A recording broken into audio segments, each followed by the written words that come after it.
wanted to kick off with exploring your perspective on the theme of control, which Oh yeah, exists all yeah, across your work. Both yeah. Colossal and Daniela Forever explore characters grappling with control in the wake of trauma. In Daniela Forever, Nicholas uses lucid dreaming to reconnect with Daniela, but this control over his dreams leads to obsession.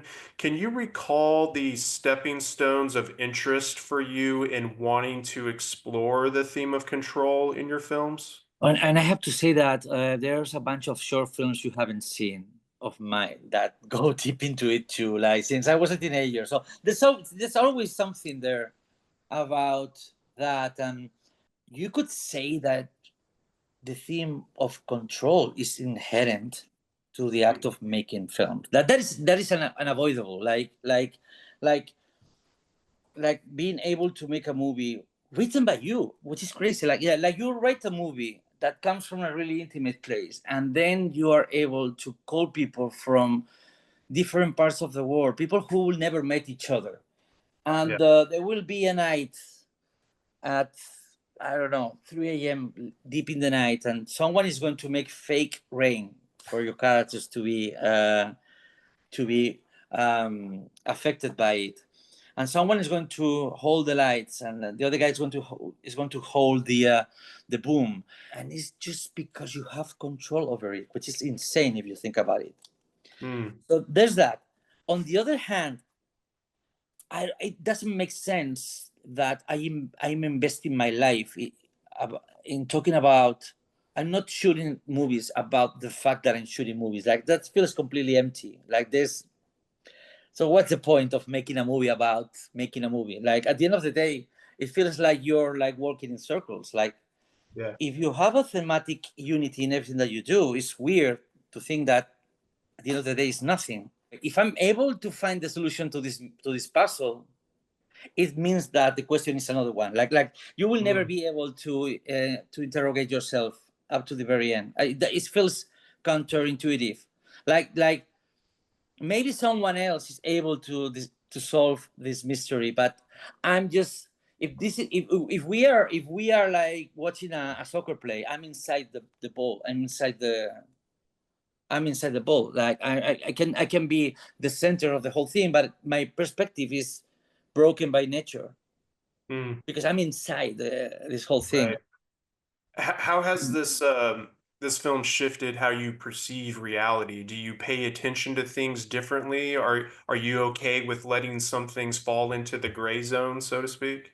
I'm sadly concerned about the state of reality Yeah. in this increasing way. Like I'm going to give you a really stupid example. Like I was last night, I started playing a game in the that I got from the PS5 store, and it was like this cheap like casual games, and I wanted to find people talking about it on YouTube, and I Mhm. started taking a look, and then I realized that that game is a ripoff of another game.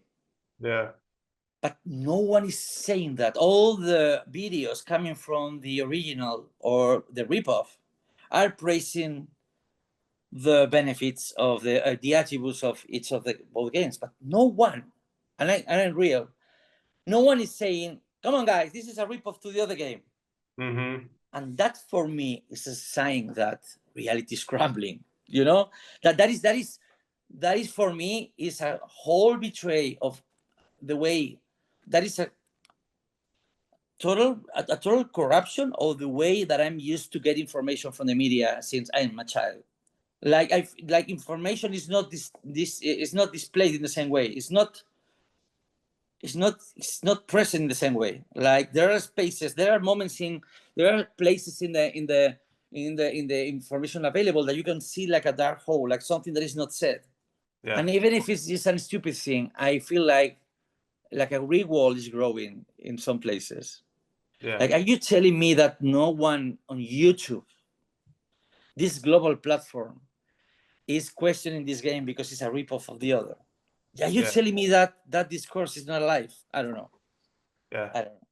No, And I don't I think so. haven't I haven't even talked about AI. Just Yeah. Yeah. Yeah. Well, I guess speaking of the gray zone, the visual storytelling and ideas of this film the way that they're told in such a visual way is so neat and fascinating. How did you navigate the challenge of creating a cohesive narrative while embracing the chaotic nature of dreams?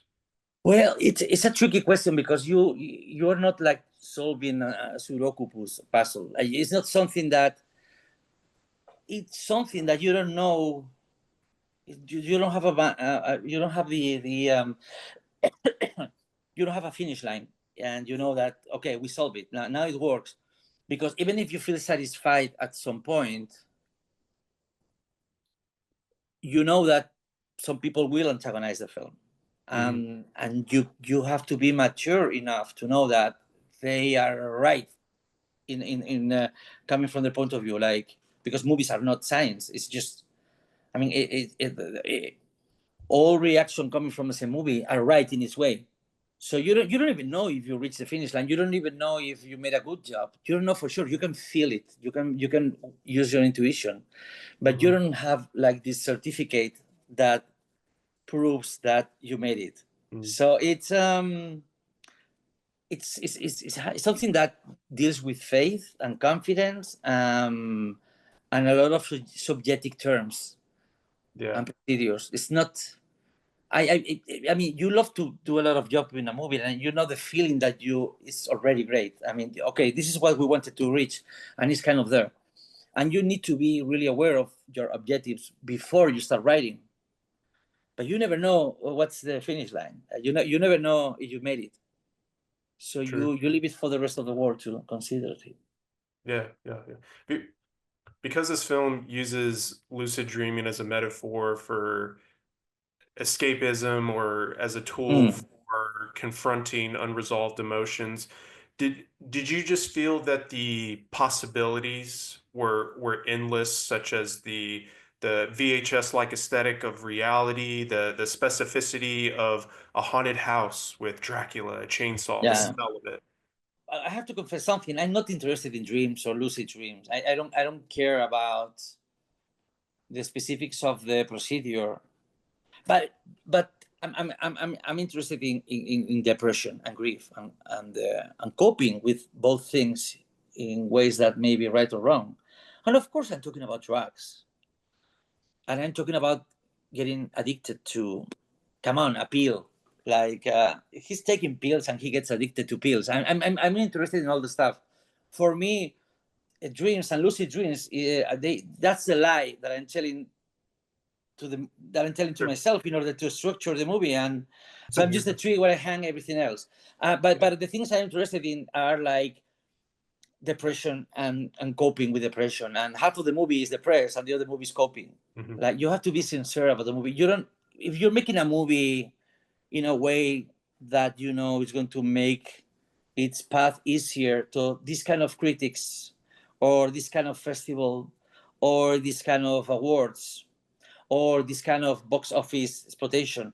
But if you want to make a movie that is acting like it's the last one you're going to make, so you don't care about the reaction, Mhm. you can find a path to follow. Yeah, you can be true to yourself.